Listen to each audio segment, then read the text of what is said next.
So, welcome to the capstone of our fall 2023 season. We saved the best for last. This is the last AGS event, but while I have your attention, I want to whet your appetite for more to come. We've got a very interesting lineup in the spring. The first one that we can tell you about is General Donahue, who is Christopher Donahue. He's the Lieutenant General, Commanding General of the 18th Airborne Corps down at Fort Liberty. And he, in his current role, he commands a lot of the rapid reaction forces, what's called America's 9/11 response forces. But he also played a critical role in history. And you probably have seen a picture of him as the last American soldier leaving Afghanistan. He was that guy. And so he's in the thick of our relations with Ukraine and, of course, the retrospective on Afghanistan and cutting-edge transformation of the military. So very interesting. Please come to that. Another distinguished historian is coming later in February, Matthew Connolly, who's going to be talking about the declassification engine so interesting at the interface of history and public policy. And we have other speakers that we're waiting to confirm that I know you will want to come here. But, of course, you came to hear Dr. Mel Leffler, who's one of the most eminent diplomatic historians we've got, expert on the Cold War. He's written extensively. I won't read his biography, but he has served for decades at University of Virginia. He's now professor emeritus, but he's one of those academic historians that policymakers read. And so it's ironic that his most recent book, and that's the book he's going to talk about, is writing about those policymakers who read Mel Leffler. And so welcome to Duke, Mel. It's good to have you here. Thank you very much. So, if you haven't bought the book, I encourage you to do so. It is interesting, and I guarantee you will learn things. I don't care how well you know the Iraq story, you will learn things. And you might change some of your perspectives. But my first question to you, Mel, is my students are really seized with the Gaza war, with the Ukraine war, with the confrontation with China. Why do they need to read about a decision made 20 years ago? Why should they read that kind of history? Well, first of all, thanks for inviting me, and thanks to Susie and Simon as well as yourself. It's a real pleasure to be here. So I think there are two general answers to your questions. Prior to October 7th, I would have said to you that the main reason for grappling with this book and thinking about the consequences of invading Iraq is that it's arguably the most consequential decision since the end of the Cold War. And when you sort of reflect on the results or the consequences, the tragic consequences of intervening in Iraq, you learn, for example, that 200,000 Iraqis died. 9 million Iraqis were displaced. It cost the United States, or will have cost the United States over a long period of time, roughly $2 trillion, that's with a T, $2 trillion. The geopolitical consequences were really significant. It distracted attention from Afghanistan. It arguably allowed Iran to become the dominant power in the Persian Gulf. It distracted attention from Russian revanchism and the rise of China. And it contributed greatly to the growth of partisanship in the United States and to sundering Americans' trust in government, because so many Americans believed then and still believe to this day, in fact, more believe it today than even then, that Bush's lies led to the war in Iraq. And so there's, when you see the polling numbers today, how little Americans trust in government, the Iraq decision is a significant contributing factor to that. So all of those, are reasons to study the aftermath of 9/11 and the embroilment in Iraq. Since October 7th and the war in Gaza, I would say that there are an incredible number of lessons that you can extrapolate from the aftermath of 9/11 and apply to the situation today, to the behavior of the Israeli government. As a person, and maybe we'll get to this in a few minutes, but as a person who studied the aftermath of 9/11, I can tell you with assurance that the sense of humiliation, the sense of responsibility, the anger, the lust for revenge after an event of that sort has a tremendous impact on decision making. And one of the critical lessons of the aftermath of 9/11 and the involvement in Iraq is the importance of thinking through the end game, of assessing costs and consequences before you actually intervene, for carefully defining goals. And we can talk a lot about that.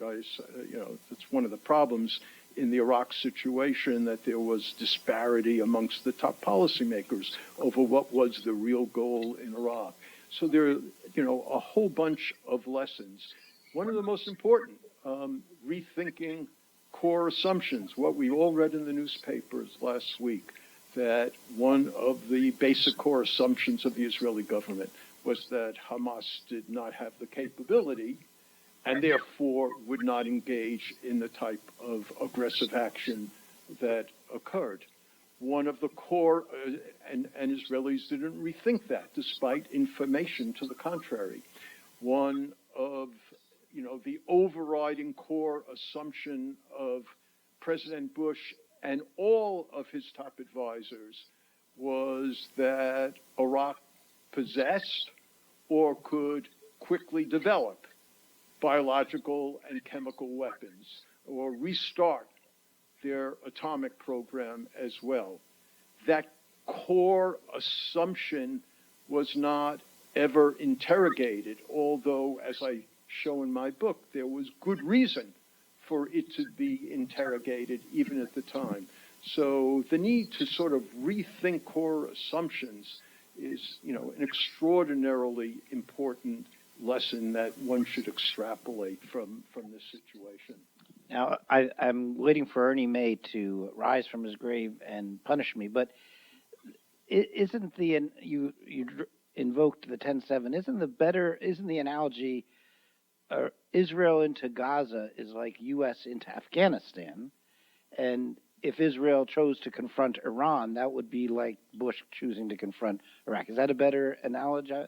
Or I think both of them are at play here, and we can talk about each one separately.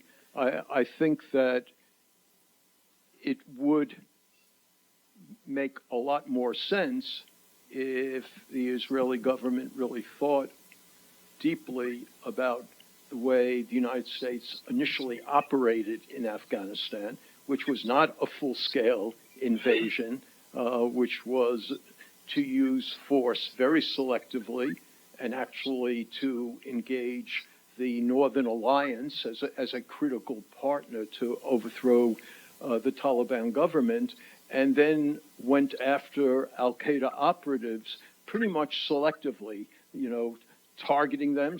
Bush saying, of course, for months that, every al-Qaeda leader who was responsible, we're going to go after, and we're going to deliver, quote unquote, justice. And so they were very targeted killings and assassinations. I think that might have been a good lesson, for the Israeli government. But I think their temptation is really to move into Gaza as the United States subsequently did and moved into Iraq. Mm-hmm. I want to ask you to surrender your historian's union card, because normally historians write about periods when they have access to the archives. And so it feels like you're writing in a moment. It's not Woodward's, immediate history, but it's not the full archive. This is somewhere in between. So talk about how that felt for you as a historian trying to get at the truth, and what do you think is left to be discovered by those who will get access to the archives? I think there's a lot to be discovered.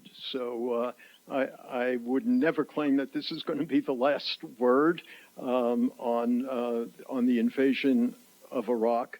And I wrote this book because I like to write about important issues. My first book in my career was, what did the United States do, after the Treaty of Versailles? How did it, reconfigure itself after the First World War? Second big book was, what caused the Cold War? My third book was, about why did the Cold War continue for so long, and why did it end when it ended? So, and I had a sense living through these events that the invasion of Iraq was an incredibly consequential decision, as it turned out to be. And I thought I would like to write about another very consequential decision. But for a long period of time, I questioned whether I would write about it, because I did not feel that I had the archival evidence to write the book. And as a result of a unique set of circumstances, mostly the result of getting to know one policymaker in the administration, who I talk about in my preface to the book. Eric Edelman. I got to know Eric Edelman, who was Dick Cheney's foreign policy expert during the first 2 years of the Bush administration, then became ambassador to Turkey, then came back and was the Undersecretary of Defense for Policy during most of the second Bush administration. I got to know him after he left office, simply because he visited the public policy center at UVA called the Miller Center, and I met him there, and he encouraged me to write about 9/11 and the invasion of Iraq. And I said to him, I would, but there are no documents. And he said, well, that's a problem, but documents will become available over time while you're working on this. And if you commit to doing it, I'll sort of introduce you to a lot of the key people in the administration and encourage them to allow you to interview them. And I said to Eric at the time, I'll think about this. And frankly, it was the first time I had met him, and I left and I thought, sure, I've heard this type of thing before. And then about 2 weeks later, he just sent me an email and he said, Dear Mel, have you decided to write the book yet? And I said, no, but if you introduce me to some of your former colleagues, I would consider it. And frankly, within about 2 weeks, he set up interviews with me, with Scooter Libby and Paul Wolfowitz and Steve Hadley, three of the really key people. And so I started interviewing people. Literally, I started interviewing them in 2010. And then, as a result of other circumstances, other friends, other colleagues started to introduce me to other people outside of Cheney's staff and outside of the Defense Department. I was able to interview Colin Powell and Richard Armitage, the Deputy Secretary of State, Barb Jervis, the famous scholar, introduced me to Michael Morrell, who was George Bush's daily CIA briefer during this period of time. So I, for about 5-6 years, I was interviewing people and reading as much as I could, filing a lot of declassification requests, hardly any of which, by the way, were acted upon. So your grad students have that to look forward to. And so I conducted about 30 interviews with different people, some like with Paul Wolfowitz for 10, 12 hours with Scooter Libby, 3 or 4 hours with Dick Cheney sitting in his home in Jackson, Wyoming. And so I had and most of the interviews I was able to tape, but I wasn't really getting the documents that I wanted, that I had asked to be declassified. Then in about 2015 and 16, I had a stroke of good luck, you might say, in the sense that, the British conducted this huge parliamentary investigation called the Chilcot Inquiry. It was basically a parliamentary investigation of why did Tony Blair go to war alongside George W. Bush. And the Chilcot Commission, the British Commission, was given parliamentary mandate to interview every leading member of the Blair administration, including Prime Minister Blair himself and Jack Straw, the foreign minister. And each time during these interviews, for example, that Tony Blair said, well, I received a memo from, Jeff Hoon, the Minister of Defense. The investigating commission, the Chilcot Inquiry, had the right to subpoena that document, every document that was referenced, and to declassify it. And gradually, all these documents, as well as the interviews, went up on a big website. And so I started to have access. Now, this was about British policy. It wasn't about American policy. But all the British policymakers at the top talked about their ongoing meetings and interactions with American officials. So Tony Blair, 1,500 pages of interviews just with Tony Blair, 1,500 pages roughly.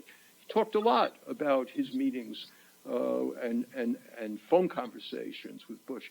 David Manning, who was Blair's foreign national security advisor, the counterpart of Condi Rice, spoke to Condi Rice all the time. David Manning talked about that. Some of his own memos became available. So I was able to get these documents that were helpful, but I still did not write a page. And I still did not think I was waiting for more American documents, some of which were becoming available, not because of my declassification request, but because of some other people's, and because of the good work of the National Security Archive, which works hard to declassify, to get things declassified. But truthfully, come the pandemic, I still had not written one page, and I had just retired when, the June before the pandemic started, and come February, March of the pandemic, I was sitting at lunch one day at home with my wife, and she said, "What are you going to do for the rest of this pandemic?" You're driving me nuts. And I said, "I don't know. I'm having a good time just reading some books and spending 3-4 hours over the New York Times and the Washington Post." She said, "You have all those transcripts of these conversations that, you've been engaged in, of these interviews over all these years, and you've been collecting all these piles of papers that sort of overflow around our whole entire basement. Don't you think it's time you either clean them up or actually did something with them?" So she prodded me, and I think it was then the pandemic that impelled me, without the type of access to American archival documents that I traditionally would have employed, to begin writing this book. And first I wrote what I thought would be an article because I didn't think I had enough for a book. And the article turned out to be about 75 pages and 272 notes. And I gave it to a few friends, and they said, can't tell you that they all loved that article. I wouldn't say that. But even those who didn't like it said, this is not an article, this is a book, and try to develop it into a book. And so I then went to work on the book. And it doesn't have the archival base that my other books have, where I would spend, years in the National Archives and at presidential libraries. But I tried very diligently to use all the documents, the American documents that have so far become available, that are up on the CIA, website, that are, the State Department reading room, the Office of the Secretary of Defense reading room, the National Security Archive, and I put this together with my extensive set of interviews to try to write this book. So it is, exactly as you say, Peter, midway between what journalists write and what historians in the future will write. But I think I've contributed a great deal to our knowledge as a result of this book. I think I've reconfigured some of what people thought they knew. I think I've provoked a lot of people. I know I have provoked a lot of people. But also, I've confirmed some of what the journalists, wrote 15 years ago. So let's see if we can provoke the audience here. You, the other risk or idiosyncrasy of writing about something that this recent is, you lived through that and you formed probably strong opinions before you started to write this book. So can you identify one or two of your strong opinions that you confirmed through your research, and maybe one or two that ended up being challenged by your research, where you had to change your mind about something that you thought before? Well, yeah, I mean, the most, one or two of the most important things was my sense of Bush being at the time, being an incompetent, lackadaisical, inarticulate policymaker manipulated by Dick Cheney and Donald Rumsfeld. I would say that living through the period, my views of George W. Bush were akin to, the overriding sentiment of almost all of our liberal colleagues in the academic world. My views changed tremendously as a result of my research, and I am certain now, even though I know it's extremely controversial, but I think the book pretty well supports this, that George W. Bush, in fact, was the key decision maker. He was not manipulated by Dick Cheney or Donald Rumsfeld. Surely they're important officials, but as I show in the book, every critical decision with regard to Iraq, was clearly and unequivocally made by George W. Bush. So I also, pretty much believed at the time that the die was cast when Bush became president, that he would take action against Iraq. And what became very clear to me as a result of very concrete evidence was that there would not have been an invasion of Iraq without 9/11. Bush was not preoccupied and obsessed with Iraq prior to 9/11, and that after 9/11, his commitment to war planning, to developing war plans, did not necessarily mean that he was committed to going to war in Iraq. War planning did not mean war. These were some of the real surprises to me that we should probably talk a lot more about.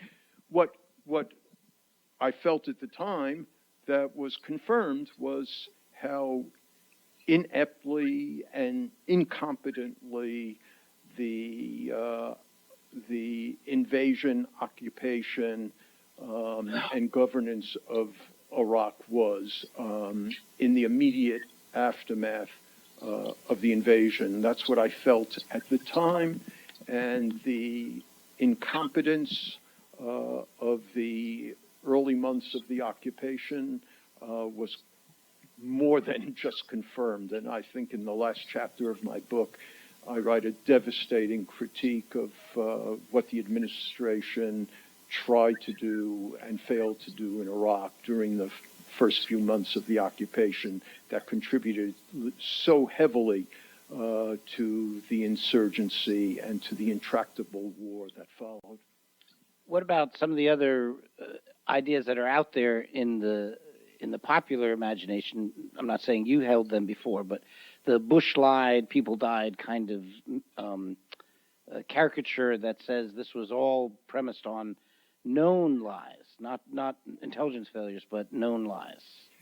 I'm not sure now, even in retrospect, what I felt at the time. No, I'm not asking about the way you felt at the time. What does the book show? Yeah. What I demonstrate in the book was that all the top administrators in the Bush administration firmly believed that Iraq had weapons of mass destruction, or if they did not have them, could restart programs extremely quickly.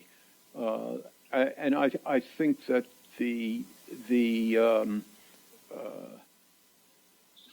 evidence for that, I think, cannot and will not be repudiated, that the policymakers sincerely felt that way, and they had good reason to feel that way based on the intelligence that the intelligence community provided them.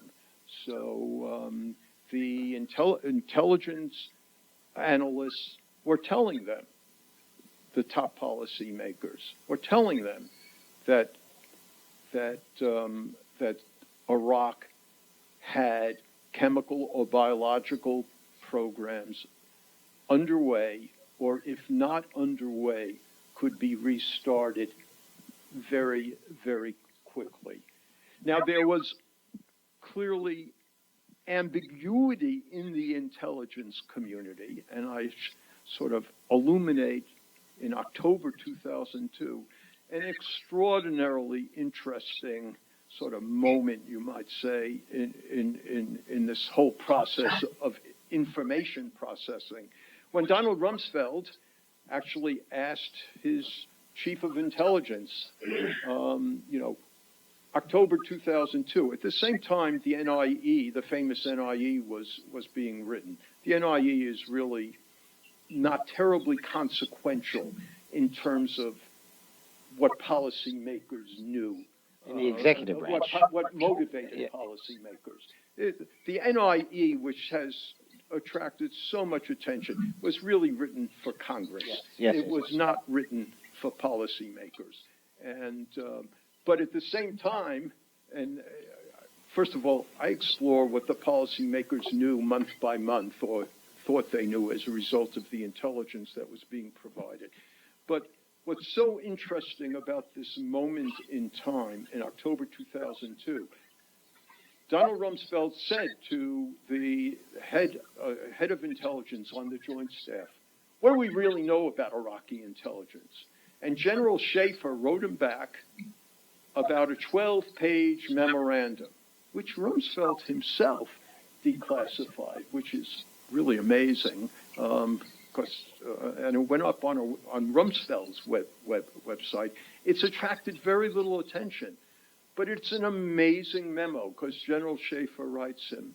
It's divided into 4 sections: chemical, biological, atomic, and missiles. And basically it says, we know about 30% of this about Iraqi chemical weapons. We know about 20% about its biological weapons. We know 40% about this, and so on and so forth. The percentages are minuscule.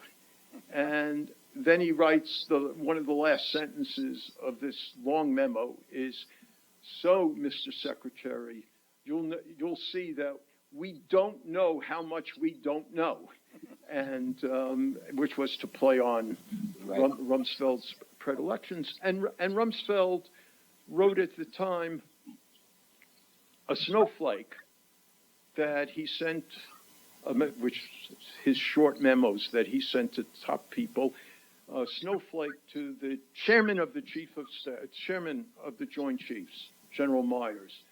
3 words: "This is big," end quote. And interestingly, he didn't send that memo to Cheney or to Rice or to Pell, people he often sent these snowflakes to. This one just went to General Myers, and I don't know how General Myers responded. We don't have it.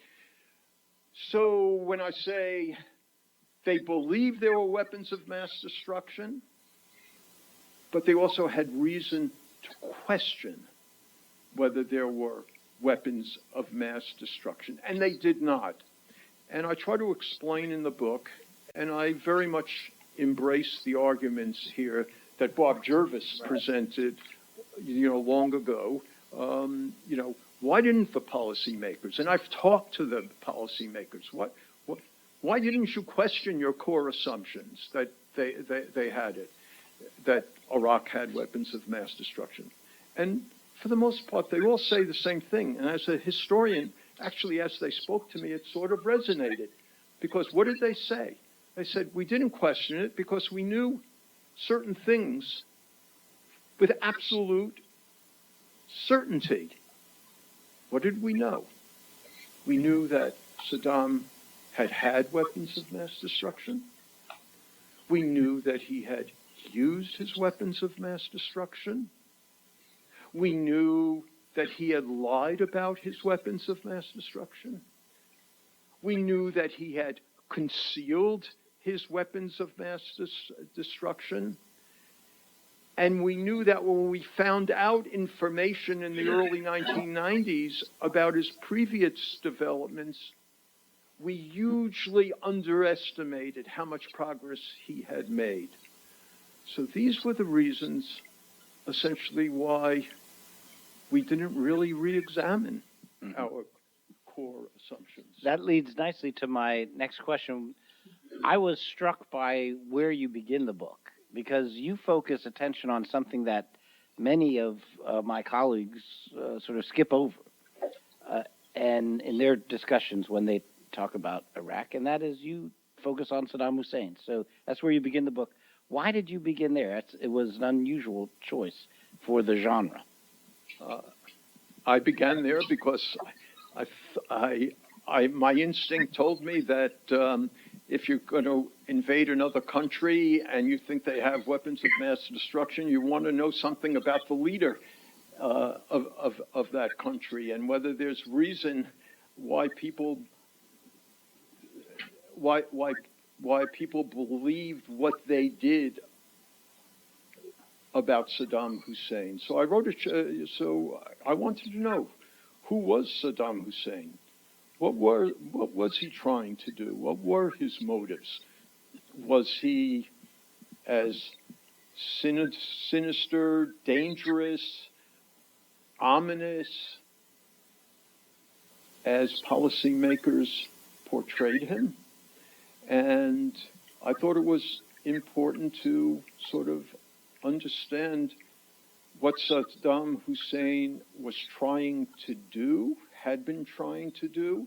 And then I also thought it was important to understand what he was doing after 9/11, as the United States began to ratchet up the pressure on his regime. And so I wrote, as you say, I start the book with a chapter on Saddam Hussein. So specifically asking, who was he? What was he trying to do? Was he repressive? Was he dangerous? Was he an adventurer? And I think the answers to those questions are really interesting. He was when he essentially seized power in the 1970s, rose up and then seized power. He was an extraordinarily competent leader. He really orchestrated the expropriation and nationalization of the oil industry. He generated an enormous increase in revenues during the oil crisis and the escalation in the price of oil. And with these revenues that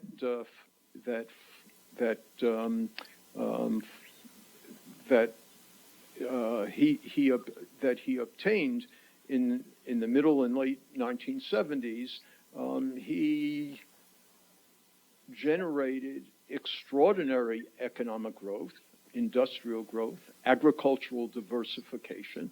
He spent enormous sums on public education, on public health, and at the same time, he spent enormous sums developing Iraqi conventional military capabilities and also initiating work on a whole variety of weapons of mass destruction, chemical, biological, and atomic weapons. He was at the same time, and I describe in detail, an incredibly brutal, cruel, murderous dictator, and I illuminate that. And he also made incalculably bad decisions as a leader who wanted to enhance Iraqi power and sort of revitalize the glory of Iraq, of the Babylonian Empire. These were the notions that dominated his psyche. And he went to war, of course, against Iran. And then shortly after, he went to war to take over Kuwait. And during all this period, and he, engaged in brutal repression of his own Kurdish minorities, and then subsequently of the Shia in southern Iraq. So he was an incredibly repressive, dangerous, opportunistic leader. Were there reasons to worry about him? Were there reasons to think that this was a person who sort of embodied the worst type of tyrannical rule? Yes. So the part of the book I think is the finest part. I mean, there's many fine parts, but this I think you do better than any other book I've seen, is you show the way the course of diplomacy, the effort to confront Saddam Hussein, and it's in your title, not invading Iraq, but confronting. The decision to confront set in motion a coercive diplomacy mechanism that then intersected in unfortunate ways with the war planning and vice versa. You show that dynamic and how this got the administration into trouble. So talk briefly about that.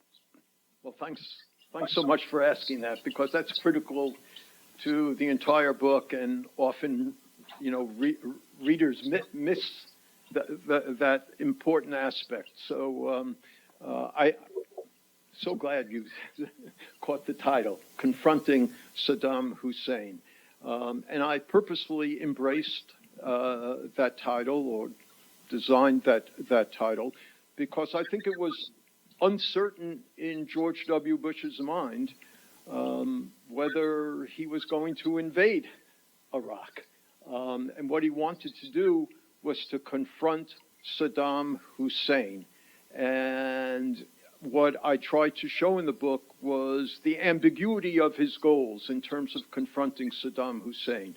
Was confronting Saddam Hussein an effort to compel Hussein to open up Iraq once again for international inspectors because Saddam Hussein had thrown out the international inspectors in 1998 and they hadn't been allowed back.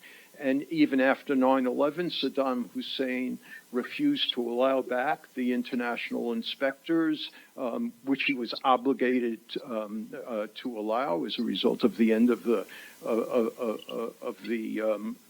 war in Kuwait. He was obligated under UN resolutions to allow international inspectors back, and he wasn't allowing them back. One aspect of confronting Saddam Hussein was to confront him with the prospective use of military force in order for him to allow back the inspectors. And for month after month after month after month in 2002, he refused to do that. Another aspect of confronting Saddam Hussein was to threaten the use of military force with the hope of getting rid of Saddam Hussein himself, forcing him to flee as he confronted the imminence of American military force or international force, is what the Bush administration hoped.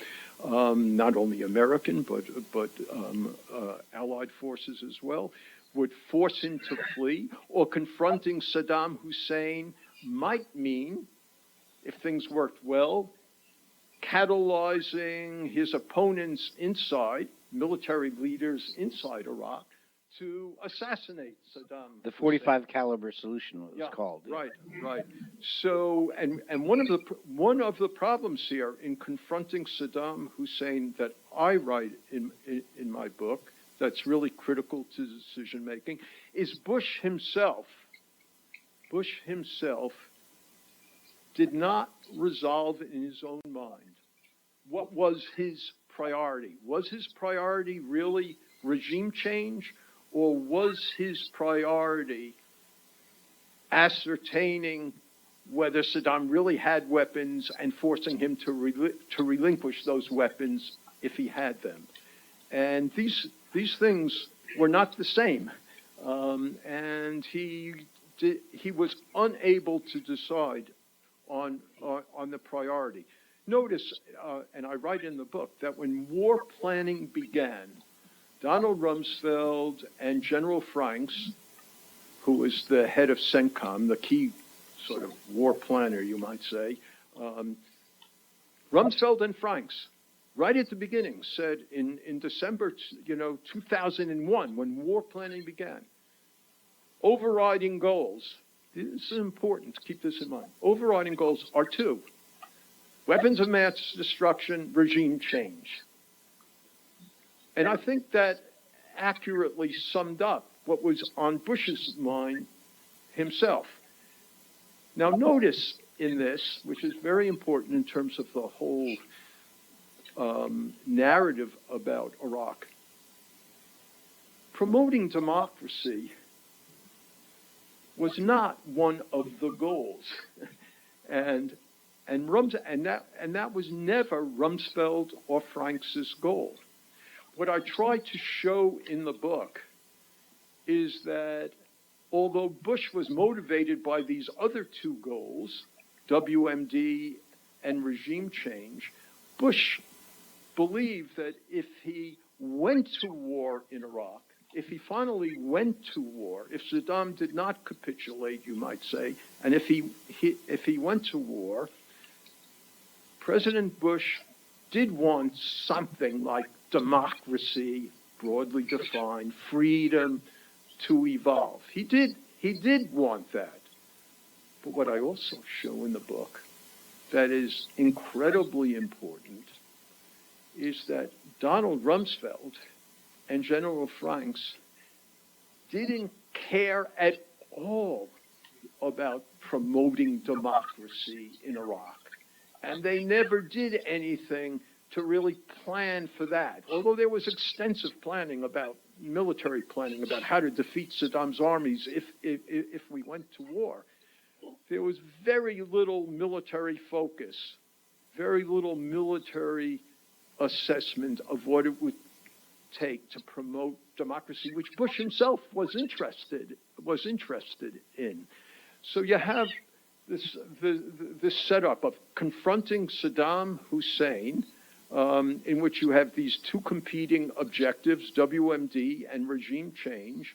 And then you also have on the side here, what are we going to do in Iraq if we go to war in Iraq? And these things were never resolved. Plus one more thing that's extremely important to keep in mind. Confronting Saddam Hussein, the idea was to confront him, to deploy military force, to intimidate him in order for him to open up Iraq or to flee. But before engaging in this coercive diplomacy, I show that there was no assessment of the costs and consequences of this policy of coercive diplomacy. So the administration embarks on a course of coercive diplomacy, hoping Saddam will open up Iraq, or hoping he will flee, or hoping his opponents will kill him. And you begin a dynamic, and then you get caught up in this dynamic. And I show very clearly how the administration, especially in the end game, after Saddam allows in inspectors, but doesn't really reveal everything to them. Increasingly, George W. Bush feels that he's being tested. His resolve is being tested. Saddam Hussein's defiance is so agitating to Bush, and increasingly they say the famous word, credibility. Our credibility is at stake. We're threatening. Saddam is not really opening up. He's procrastinating. He's belaboring all of this, and our credibility is being tested. And hence, ultimately, we must go to war, even if we don't get a so-called second resolution. One of the lessons is, before you embark on coercive diplomacy, before you embark on it, you need to think through the implications. You should have thought about the costs and consequences before you even began embarking on it. And that's all enveloped in this title, Confronting Saddam Hussein. My credibility is at stake too, so I'm going to have two more questions, and then I'm going to ask the audience to pose questions. So my last two questions. It is striking when you read the book how often you will talk about how this advisor disagreed with that advisor and that dispute was never resolved, or the president didn't, intervene to settle the matter, or Condi didn't, etc. And after reading a bunch of that, I thought, boy, I really hope I'm not in the index, because I don't want to be in a book that's that critical. And happily, I'm not in the index. But that leaves a question hanging. I don't think you really wrestle that to earth. Why? Why didn't Condi and Steve Hadley, very, very experienced national security team, President Bush, why didn't they force some of those issues that you say were not forced, like Plan B and all that kind of thing? One initial response is that they weren't very experienced at that time, 2001, 2002. I mean, they had served in the first George H.W. Bush administration, but I think one of the keys to answering your question is that Condi Rice and Steve Hadley did not have the stature inside the administration to really reconcile the differences and to deal with the differences that were palpable between State Department, Defense Department officials, the Vice President's office, and then increasingly the differences that emerged inside Iraq between the people who were running the provisional government, Paul Bremer, and the people in Washington. So, when people ask me, what are the big themes of your book? I say there are four big themes: fear, power, hubris, and dysfunction. Administrative dysfunction. And it was palpable, the acrimony between Powell and Rumsfeld, between the sort of bad relationship between the subordinates in various departments. The military people many of the military people despised Donald Rumsfeld himself, and many of the military planners despised Doug Feith, who was the Undersecretary of Defense involved in much of this planning. So there was an extraordinarily dysfunctional administration, and Donald Rumsfeld himself, who wanted and was granted overriding authority for, that is, as Secretary of Defense, he wanted overriding authority to oversee developments in Iraq once the invasion took place, but he himself was unwilling to engage in the nitty-gritty planning that for the post-invasion period, because he really didn't care what happened inside Iraq after Saddam's armies were defeated, after Saddam was thrown from power, and after it was clear that Iraq did not have weapons of mass destruction. He didn't care. And at the same time, to answer your question, Donald Rumsfeld was incredibly contemptuous of Condi Rice. And Condi Rice knew that. She wouldn't say that. If she were here, she'd say, oh, no, because I've asked her this. She will not accept it.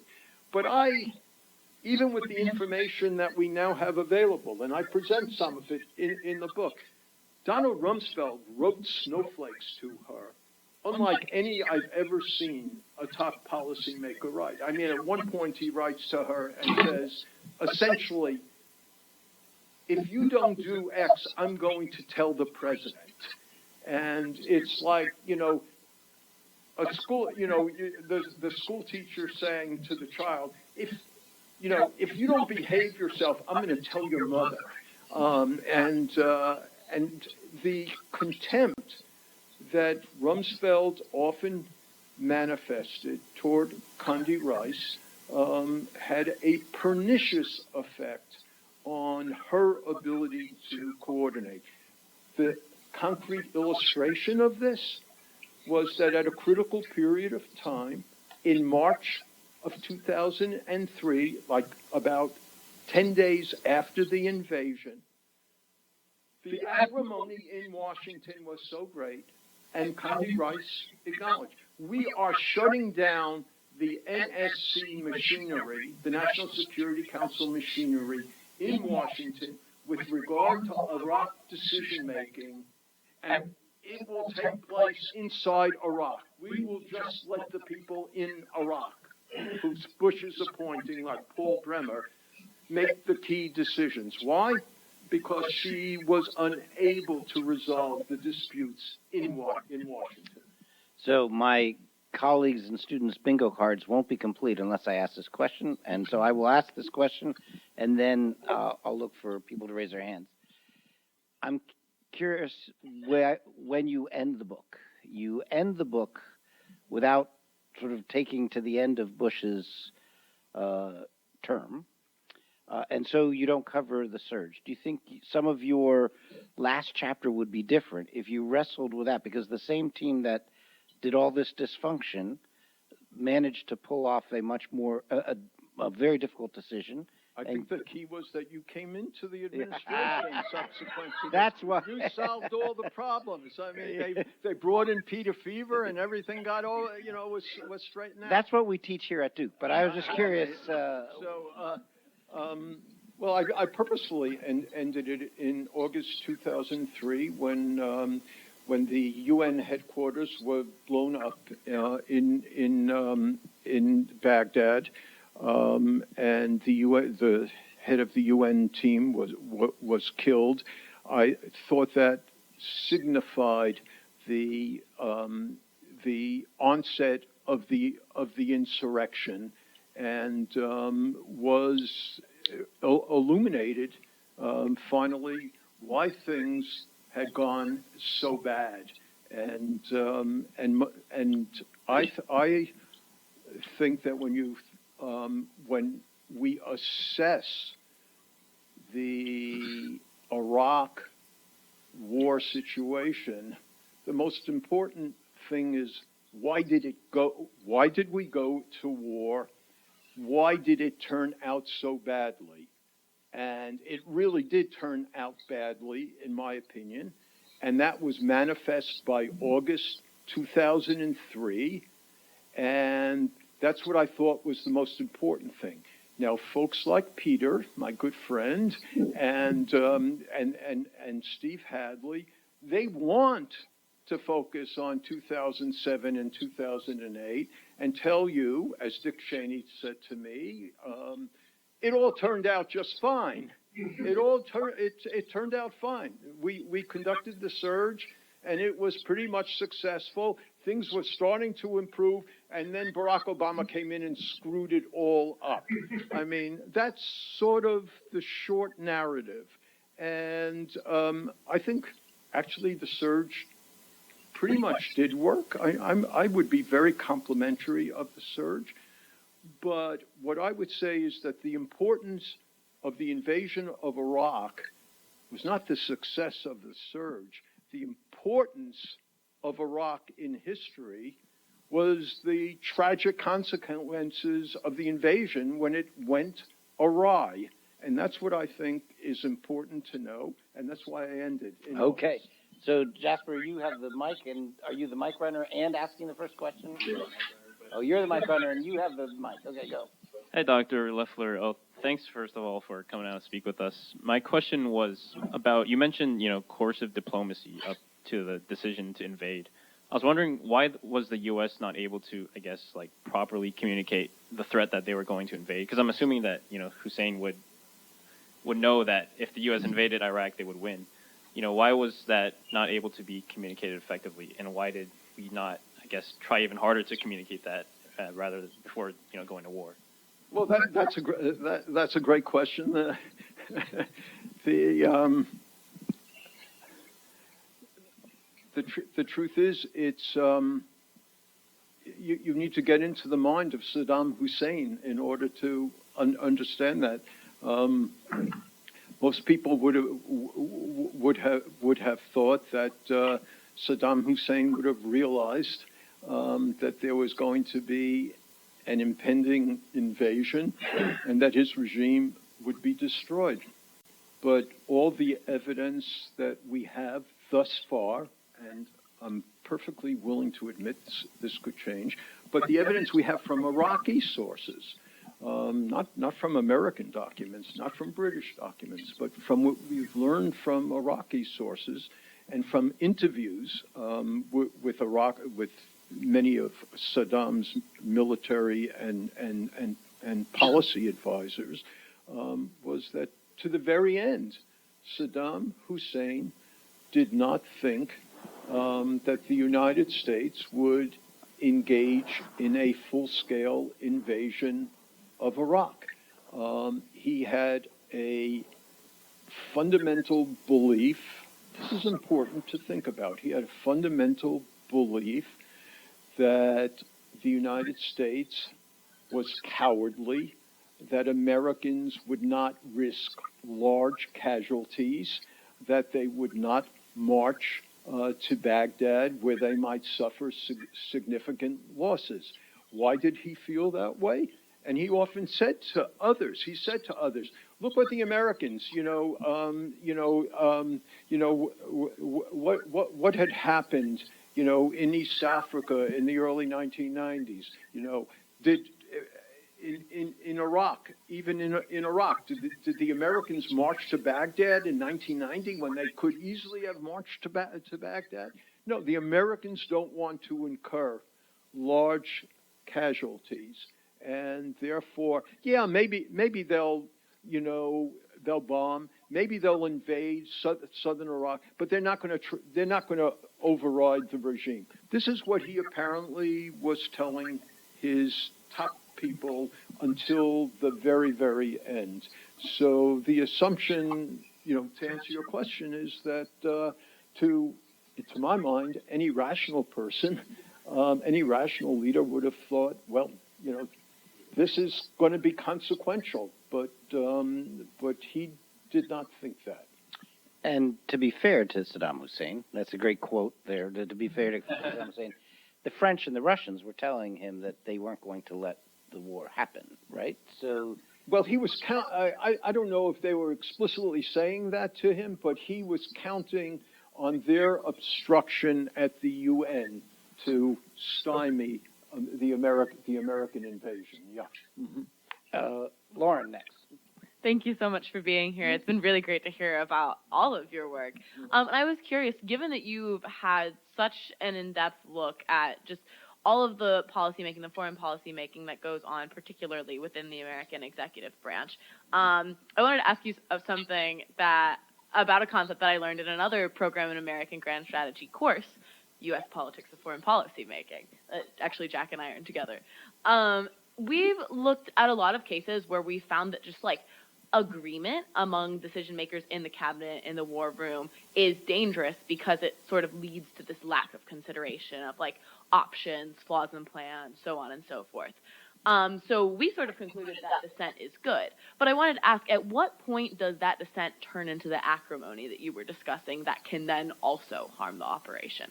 And I mean, is there even a general rule to Well, speak I think part of the acrimony stemmed from the fact that that full discussion of the most important point, of the most important issue, was never engaged in. One of the important aspects of decision making that I point out in this book was that although there were endless numbers of meetings with regard to Iraqi policy, there never was a single meeting focused on, is it a good idea to invade Iraq? Is the most important question. Is it a good idea to invade Iraq? That actually was never discussed. And Bush knows it was never discussed, and he focuses, in his own memoir, he says, I didn't really need to discuss that because, I knew where Cheney stood. I sort of knew where Rumsfeld stood. Powell was a little shaky, but the truth is he probably didn't want to have that sort of meeting. And I think one of the things to learn from this is the importance of discussing, the fundamental issue itself. And it's because that fundamental issue wasn't discussed that if it had been discussed, there would have been a focus on prospective benefits, prospective costs. And that was never really done in a systematic way. One of the things that I point out that's important to decision making and that I like to talk about when I speak at the State Department and at the Pentagon is that middle level officials who should have had the responsibility to sort of write memos on, costs and consequences. They did not do so in any effective way. So I talk in my book about the most famous memo of all about Iraq, and it's often referred to, is called the perfect storm. The Perfect Storm. This was written in the State Department in the summer of 2002 by Bill Burns, the current head of the CIA, a very capable guy. And Duke parent. Yes. Pardon me? And parent of a Duke alum. Yes. Oh, okay. Under his auspices, in his office, the Division of Near Eastern Affairs, a memo was written that was called the Perfect Storm. This was a memo that General Powell, Secretary of State, actually had in his suit pocket in a very important conversation that Powell had with President Bush on August 5th, 2002, where Powell came up with the Pottery Barn analogy. You know, if you invade Iraq, it's like going to the Pottery Barn. You're going to have to deal, you know, with anything that's broken there. And so this memo, The Perfect Storm, has often been alluded to, and it was declassified when Bill Burns wrote his memoir. He himself, I think, declassified it. And I invite you, I think you can easily call it up if you Google it. I invite you to read that memo. It is an atrociously written memo.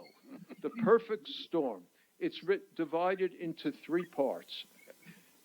What things can go wrong prior to an invasion? And there's a list of about 25 things that could go wrong, just listing them. What can go wrong during the invasion? A list of 30 things that could go wrong. What could go wrong in the aftermath of the invasion? 2 subdivisions, each one with about 25 different things that could go wrong. And some of the things are very consequential, and some of the things are totally ridiculous. I mean, just ridiculous. But they're all listed. Everyone listed without any assessment of what is most likely, what is most important. It is a terrible, terrible memo. And in my interview with Bill Burns, before he became the director of the CIA a few years ago, when he was head of the Carnegie, in my interview with him, I said to him, you know, that really was a poorly designed memo. And he said to me, "Have you read my book?" And I said, "Yeah, I have read your book." And he said, "Well, you know, I wrote in my book that it was probably the worst memo that had ever been written under my direction, and it's an embarrassment." And he, you know, to his credit, he totally, you know, accepts responsibility. But to my mind, once again, it underscores the importance of really grappling at the beginning with the most consequential issues and getting good staff work. Now, and I blame General Powell, not just Bill Burns, because Powell read that memo. Anyone reading that memo, frankly, anyone reading that memo would have said, "Go back and write something better. Go back, because I want to give it to the President of the United States." And there's no indication. Rice probably read that memo. I'm not positive, but I think she read that memo. She didn't ask for it to be rewritten. So, you know, this is a problem at the very top, that they weren't willing to focus on key issues. And there was so much preoccupation with what I would say were very consequential tactical issues without focusing on the overriding strategic question. I think we have time for the last 2 questions, so one here and one here. Thanks so much for the talk. A methodological question. Some interviewees, like Bill Burns, might accept accountability for their mistakes, but you might imagine that others might not.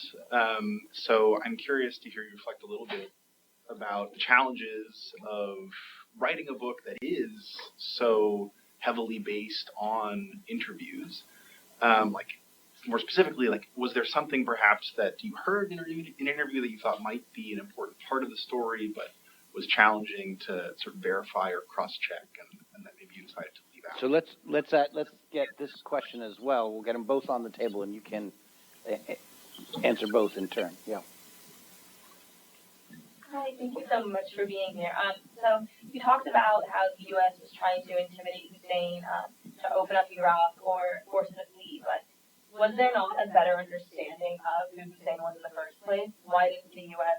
think that, given what he and his beliefs already, that he would ever agree to either of those options? And then if the U.S. didn't understand this point of view, then was it an intelligence failure? Why was it a failure? Or didn't want to know? Well, there was an absolute conviction, and I think it was correct, that Saddam Hussein would not open up Iraq unless he faced impending force. And this was not just an American viewpoint. What I show in the book, for example, is, well, certainly the British felt the same way, but even Jacques Chirac and Putin at the time said, Saddam's not, he only will open up if faced with force. Most importantly, Hans Blix, the head of the UN inspection teams, who later became very critical of American policy, and I deal with this a lot in the book, but he basically supported Bush's